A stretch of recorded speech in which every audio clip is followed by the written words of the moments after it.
Hi, Tara. How are you? I'm missing good. How are you? I'm good. Just give me 1 second and I'll share my page. Alright.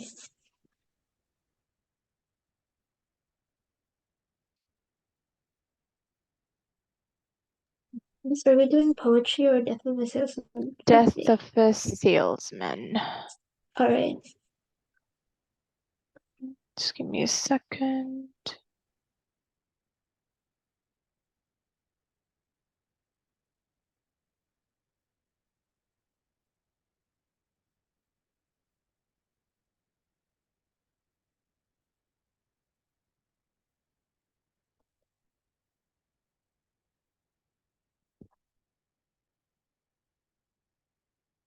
I'm just going to share my screen with you. Just give me a moment. Okay. Can you walk me through what you know about Death of a Salesman?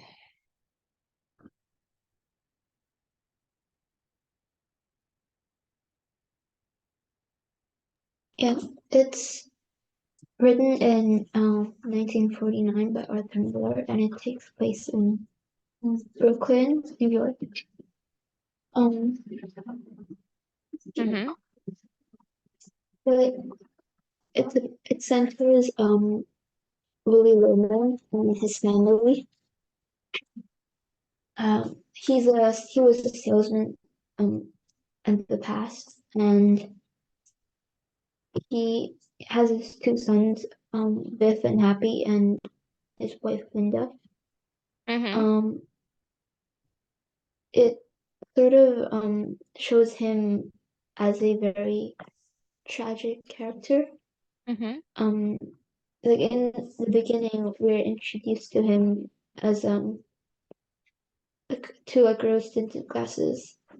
There's like a lot of there's the idea of him having a lot of dreams, but later on we see his tragic ending because his deception and his his belief that wealth equals like success led to him like ultimately drove him to his death. Mm-hmm. Right. Perfect. Um, so basically, about Death of a Salesman is addressing the loss of identity and a man's inability to accept the change within himself and within society. This entire play Mhm. is like a montage of memories, dreams, confrontation, and arguments that have made up the last 24 hours of Willie Loman's life.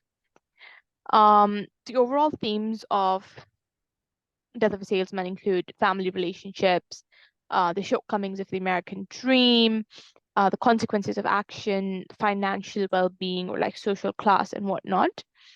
But as you mentioned, tragedy is a big, big aspect of um, Death of a Salesman, right? Um, Mhm.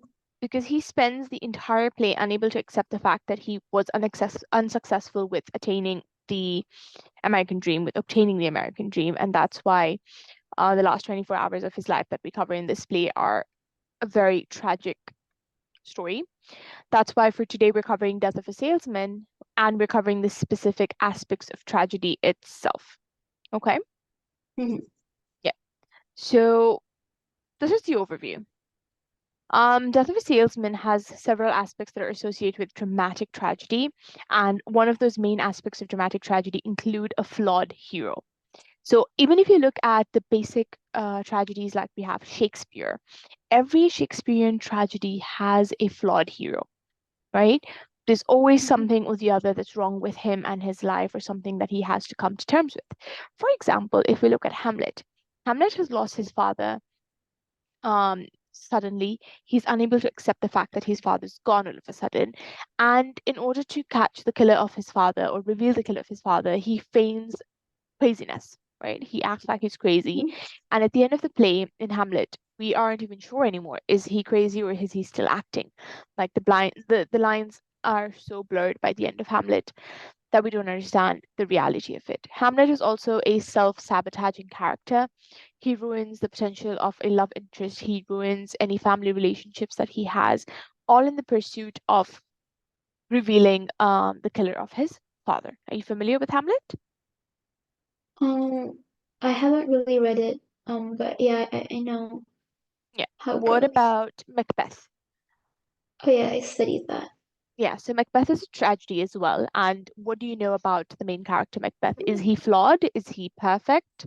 What's wrong? What's up with him? He's he's very flawed. Gets his partial, like his greediness. Mm-hmm, mm-hmm, Um, it leads him, like it drives him to just commit a lot of heinous, like murderous acts, and as a king as well. And it ultimately like leads to his downfall. It leads to his death. mm-hmm, mm-hmm. Exactly. And so does Hamlet. Hamlet dies as well. And we can look at Romeo and Juliet, which is another Shakespearean tragedy. Are you familiar with Romeo and Juliet? Yes, Miss, I've read it. Yeah. So what happens to Romeo in the end? He thought Juliet had died, Mm-hmm, mm-hmm. so he drinks poison And kills um himself too. to kill himself. Yeah. Yeah. So was he also flawed? Was he not impulsive? Impulsive in the nature that he was in love with Rosalind first, and then all of a sudden he sees Juliet and he forgets about Rosalind, he moves on to Juliet, and then he marries her because remember that Romeo and Juliet is a story that only spans over 3 to 5 days. So in 3 to 5 days, he fell out of love with someone else, fell in love with another person, got married to that person, assumed the person was dead, and killed himself. So he was majorly flawed, right? He had a lot of flaws. He had a lot of complications. He was very impulsive, um, to summarize it. So similarly, we have flaws in every tragic um, protagonist or antagonist, right? And in this case, Willy Loman was also flawed. Um, However, the traditional tragedies usually focus on higher profiled cases or like higher profiled people, like people who are important in society, people who have a higher standing in society, people who have some kind of relevance in society. In this case, it's a little bit different because Willie is a normal person. He's an everyday domestic figure. He represents a normal man, and every person can relate to him, right? It's difficult for an everyday person to relate to Romeo, Hamlet, Othello, King Lear, or Macbeth. What do you think?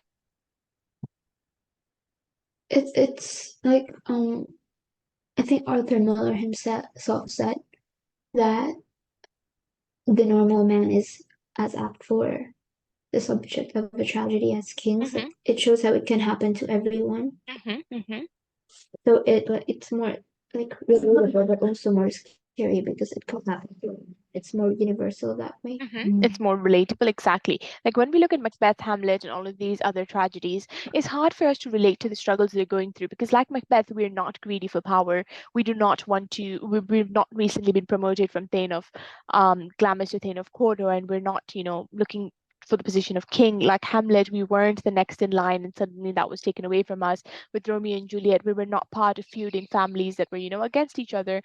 So it's hard for us to relate to those tragedies on a whole, but Arthur Miller uses Willie as a normal character, as a regular person, so that he can represent the regular struggles of everyone and what they go through on a daily basis. So there is a lot of ambiguity that surrounds Willie's early life as a salesman because we only see the last 24 hours of his life. So we don't really know much of what his life was like before that time or what actions he had taken that had led him to this. It's a little bit ambiguous, it's a little bit vague. But um he does insinuate that his life at some point had some kind of former glory.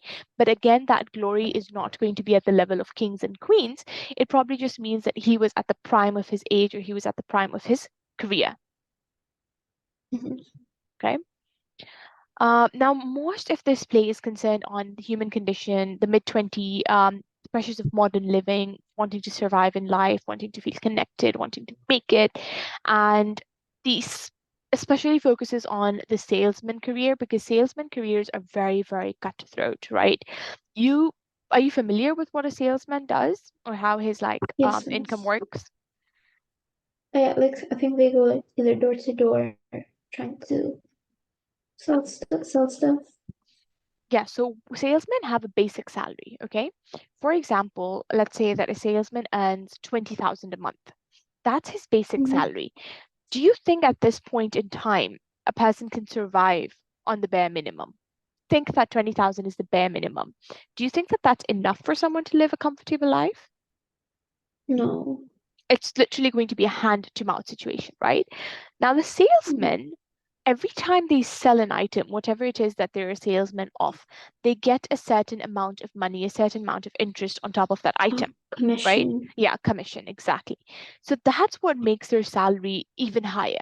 So they do get paid 20K a month, regardless of whether they sell something or not. But it is their motivation for them to sell something. They are motivated to sell items because the more items they sell, the more commission they make, the higher their salary at the end of the month. Does that make sense? Yes, yes. Yeah. So obviously, you're not just one salesman in the company, right? You're going to be at least three, at least four, at least five. So it's a very cutthroat environment because everyone is trying to make ends meet. Everyone is trying to make sure that they're making more than enough money to take back home for whatever kind of lifestyle they're living. They want to be able to support it. That's why this particular is focusing on that cutthroat, cut and trust world of the salesman, especially in the mid 20th century America, where more money matters, where a better paying career matters. Mhm. Okay. So obviously the story covers the events that led to the death of Willie Loman. He was a 60-year-old tired traveling salesman who had come to the end of the career. Now at 60 years old, you're not at the same energy levels. You're not at the same positivity levels either, because salesmen have to be very chirpy. They have to be able to keep up with the mood swings of people. They have to be able to handle the insults that come your way. Have you ever been cornered by a salesman or someone trying to sell you something that you don't want? Yeah. How do you react to it? Um, it's like really, I don't know. You get put on the spot at first. Um, but if they really come on to you, it gets a bit annoying, I think.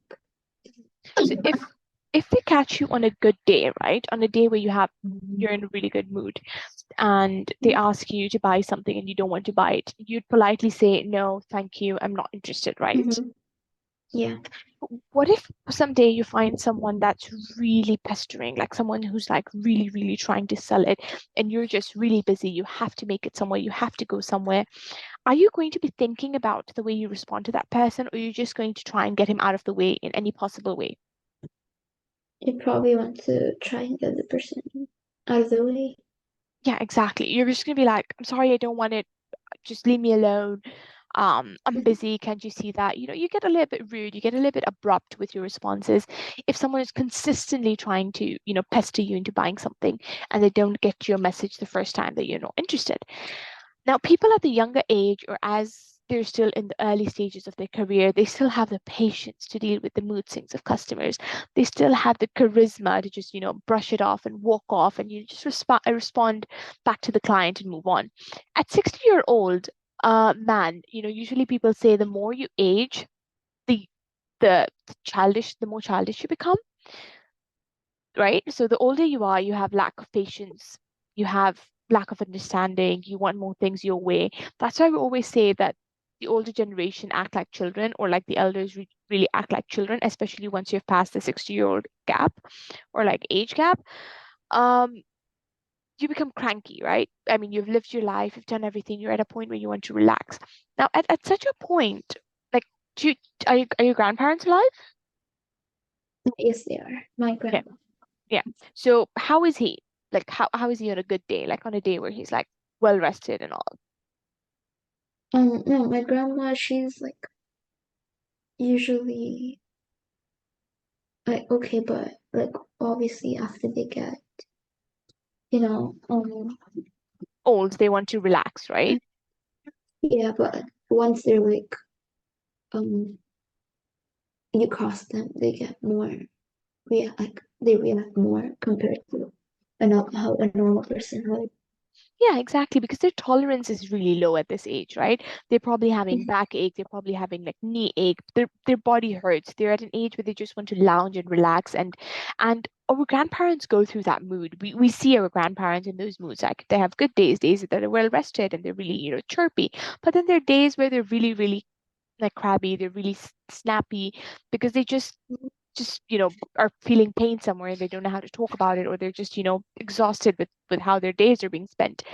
And we have to treat our grandparents on days like that with a lot of caution, with a lot of care, because we have to understand that they're going through something that we can't really help them out with, so we can just be there for them in the most positive way possible. And even if that means giving them space, we give them the space that they need. So imagine someone at the age of your grand to work as a salesman, door to door, because salesman is a consistent job where you have to like move around. Some salesmen don't even have Mhm. cars, they don't even have any mode of transport, they're literally walking making the sales, right? So imagine someone the age of your grandparents trying to make sales on a regular basis, trying to walk person to person, trying to convince them to buy something. Do you think that they're going to be enjoying their time at this age? Are they going to enjoy what they're No, doing? probably not. Are they going to be polite about it? Or if someone was to snap at them, do you think that they'd snap back or they'd walk away? They might probably snap back. Not probably snap back, right? And that's not one of the best characteristics for a salesman to have, because you're supposed to be the most accommodating, most charismatic person, because you want people to buy things from you. So if you start snapping at people, there's a lower chance that you're going to make any kind of money or any kind of commission. So this story focuses on his death, or like the last 24 hours of his death, and the events that followed him as he was a tired 60-year-old traveling salesman who had come to the end of the career. 60 is a very long time, and a very like old age to be working as a salesman. So obviously it makes sense that he was tired.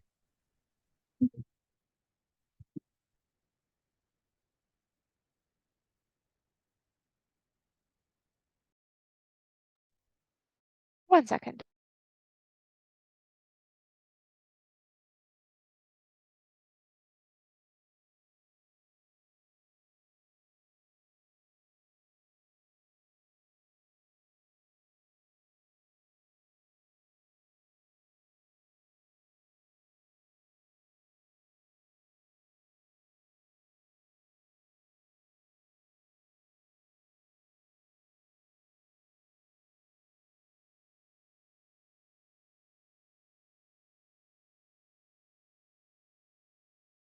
Okay, sorry.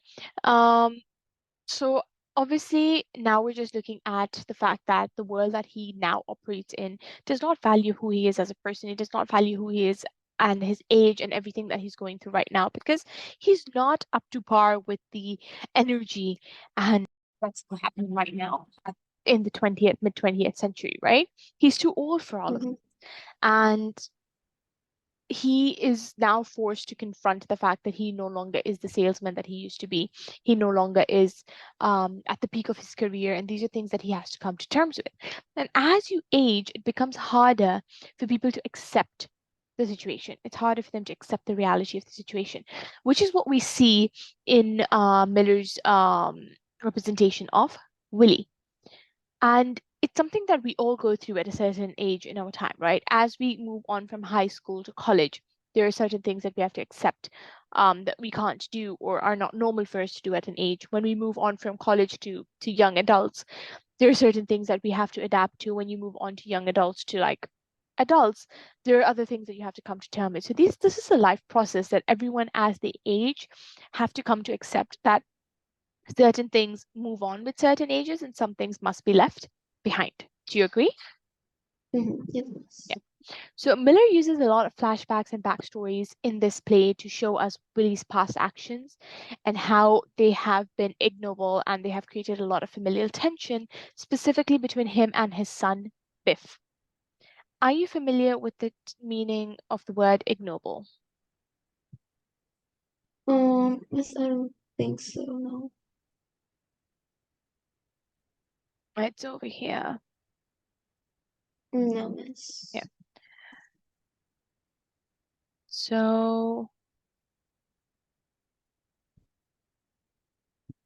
Is it just the opposite of noble or Yes, in a way. Not okay. honorable, not honorable and somewhat yeah, we can just say not noble and not honorable. Okay. And you're somewhat mean, you're somewhat rude, you're somewhat uncharacteristics, like very degrading as well. It's like a morally bad term. And in a way, we can say that that was his action towards his son, because it's due to his actions towards Biff that Biff comes to hate him. He's not accepting towards Biff, he's probably like lashing out at Biff. It creates a lot of familial tension between him and his son. Now, normal classical tragedies deal with a lot of national unrest. This play focuses on a domestic breakdown, right? When we talk about national unrest, we again come back to Macbeth and Hamlet. Hamlet's father being killed all of a sudden, or dying all of a sudden, brings in unrest in his kingdom because he was a beloved king. So for their king to suddenly die, having no illnesses, nothing whatsoever, everyone in the kingdom is, all over the place. They're just, freaking out about what's going to happen, and they love their king, and they're sad that they've lost him. And when Claudius comes into ruling in Hamlet, a lot of people come to stand against him, that we're going to take revenge for what Hamlet did to us. We're going to take revenge for this. And there's a lot of unrest nationally or throughout the country or throughout the kingdom. The same thing happens with Macbeth. When Macbeth kills King Duncan, things take a downfall and everyone starts doubting him. No one is ready to accept that he became king. The sons are cowering in one place. There's this revolution that's waiting to happen. There's a lot of mistrust in the society. That's what general tragedies look like. But this play, because again, Miller wanted to make it more relatable for the audience, it focuses on a domestic breakdown. And this is something that's common in every household, right? There is always a point in time where maybe a son and a father don't get along, or a daughter and a mother don't get along. There's always some kind of domestic tiff that's going on. And that's why this play is a lot more relatable. What is your opinion? Since like it's mostly just conversations from the family, Mm-hmm, like within a family, it is very relatable. Like it just focuses on a lot of problems, even like families they go through, like the part about like their children, how they measure up, like all that. mm-hmm, mm-hmm. It's also like very widespread, I guess. Yeah, and it allows a lot of people to relate to the concept and kind of infer to it in whatever way it would make sense for them, right? They're able to give their own perspective to the situation. So we have two settings that are quite popular in Willie's tragedy. One is Howard's office, and one is the Norman House. The Norman House is still more key to the entire tragedy. And Miller uses this play as a way to show us the American capitalist system and how the ideology of American dream is very destructive. Now, American dream is a very common theme in a lot of plays, a lot of novels. For example, we have the American dream in Of Mice and Men. We have the American dream in The Great Gatsby, right? All the Mhm. American dream is a very common concept, a very common theme throughout plays and novels in English literature. And what Miller tries to highlight here is the destructive mindset of it, because every book, every play that we've ever read about the American dream always has some kind of tragedy, always has some kind of downfall, always has someone complaining about how they've never been able to achieve the American dream that they set out for themselves. But Mhm. because of the um like heightened characters that we had, it's less relatable, and the dreams that they had is less relatable.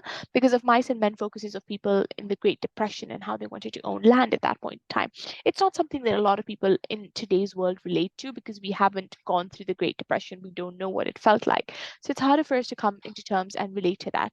With The Great Gatsby, the American dream was focused on Gatsby wanting to be rich enough to impress Daisy, and there's a concept of new money versus old money, which again is an olden day time division between society, not that relatable today.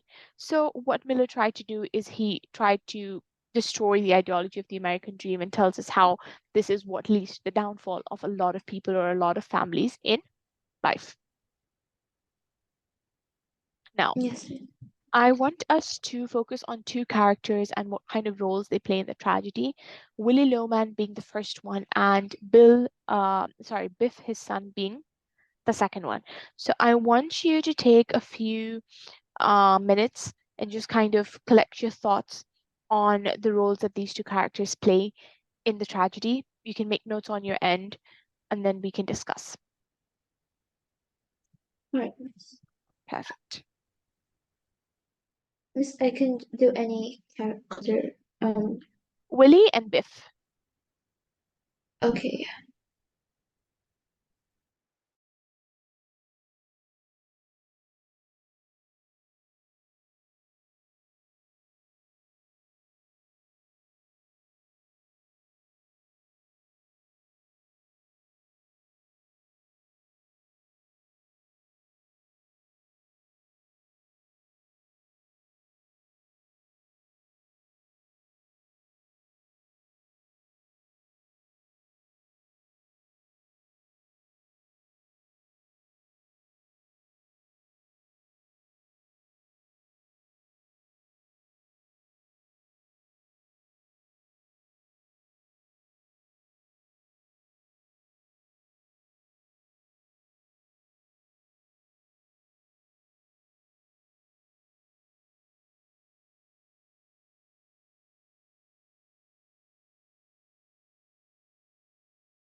And Tara, how much longer do you need? Miss, I did get some stuff down for Willie. I can send that over. Okay.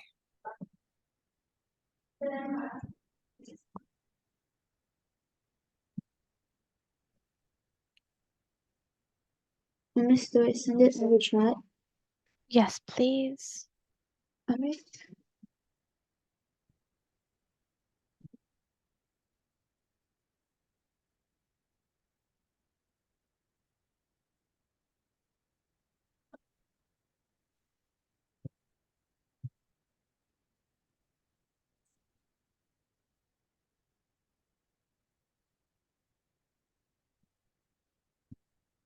Yes, there is. I'll get started on it. Okay.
As I sent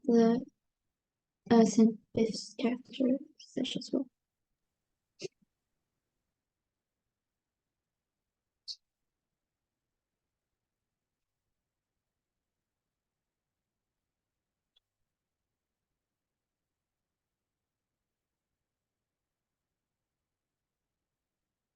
I've copied them both. Willie is introduced as on stage as a husband, which points to the significance of his marriage and play he's lazy inadequate, which we can see in his affair, which he excuses for his loneliness and his lack of consideration for Linda. In the pursuit of happiness, Willie experiences loneliness, which is a painful paradox of the American dream. He saw this as the ultimate maker of success and neglected the fateful device of Linda. The use of stage directions, and she more than loves him, she admires him as though his mercurial nature is temperature. His little cruelties is an encapsulation of Willie's character. The synthetic listing emphasizes the flaws of his character. Okay. Biff is at first criticized by Willie in the play. A reason for this is Willie viewing Biff as a physical manifestation of his hopes and dreams which have failed. Biff challenged the myth of the American dream and sees beyond the lies and false hope it offers. He was a high school football star, and Willie's golden boy who works in a farm in the present, which Willie views as a disappointment. Shipping clerk, salesman, business one of a kind, another, it's a museum man. Okay. All right, now let's take a look at what I have. Now, I do agree with most of your points, especially with his in consideration of Linda. I think that was a really nice touch. Now let's look at what I have, which kind of summarizes and has a little bit of yours, but it also has a little bit of an extra analysis, looking at other things more objectively. So Miller overall believed that the common man is an apt subject for tragedy in his highest sense, as kings were. This is what you had mentioned earlier on. This is reflected in the character of Willie Norman, his lowly ordinariness reflected by his surname. Traditional tragedy has dealt with men of greatness and stature with the kingdom in crisis, but death of a salesman centers on the average man in his private domestic sphere. Willie Norman is an everyday figure, perhaps the very thing that allows audiences to not just sympathize, but empathize with the suffering and decline. Are you familiar with the difference between sympathy and empathy?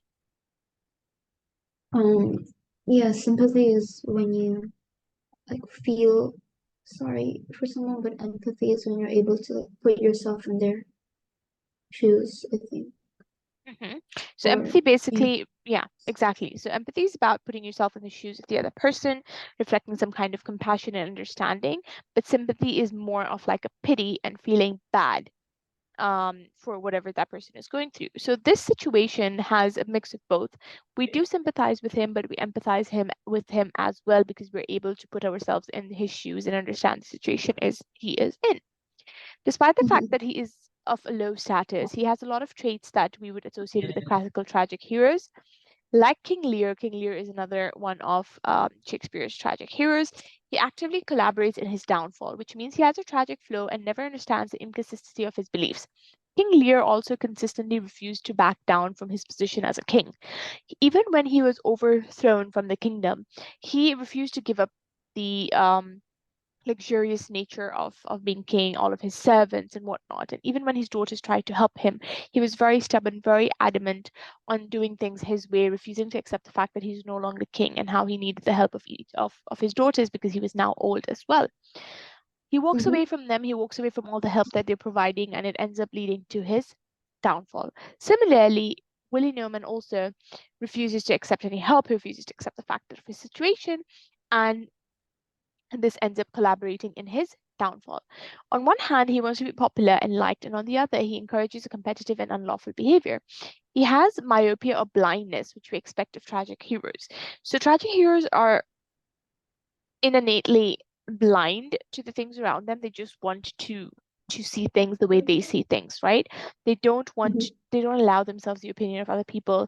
They're very self-deluded. They only believe in whatever they believe in, even if the dreams that they have are destructive.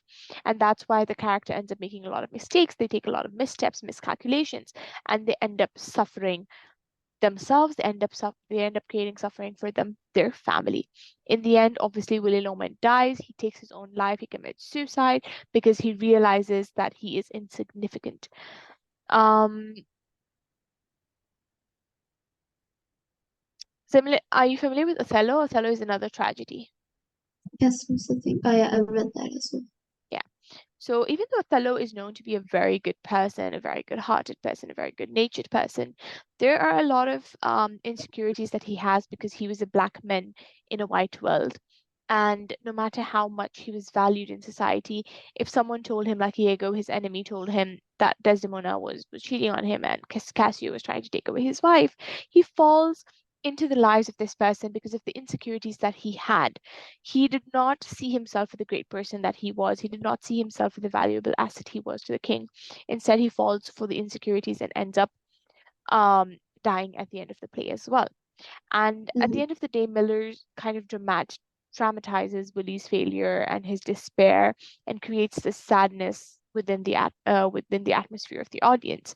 And in a way, even though Willie was a very negative character, the way Miller has presented him somehow makes you sad that he died.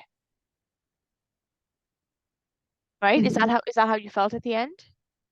Yes, Miss. Yeah, so at the beginning we probably hated Willie as much as everyone else, but I think towards the end the way Miller wrote him did him a little bit of justice and made him a little bit better in the eyes of the audience. Now Mm-hmm. I do have notes on Biff, but we will take a look at Biff in tomorrow's class. Okay? All right, Miss. Sure. All right, Sure, perfect. Do Miss. you have any questions for me today? Um, no, Miss, that's all right. Miss, in our next class, could we like focus on like could you just roughly go through the role of music and like Yes, can lighting you send that? me all of that in in the WhatsApp chat just so that I can remember? Sure. So, All right, perfect. Just put everything into the chat, whatever you need us to do tomorrow or even the mm, next week, and then we can go through that one by one. all right, sure. All right, take care. Bye. Okay, thank you, Miss. You No too. Bye. problem.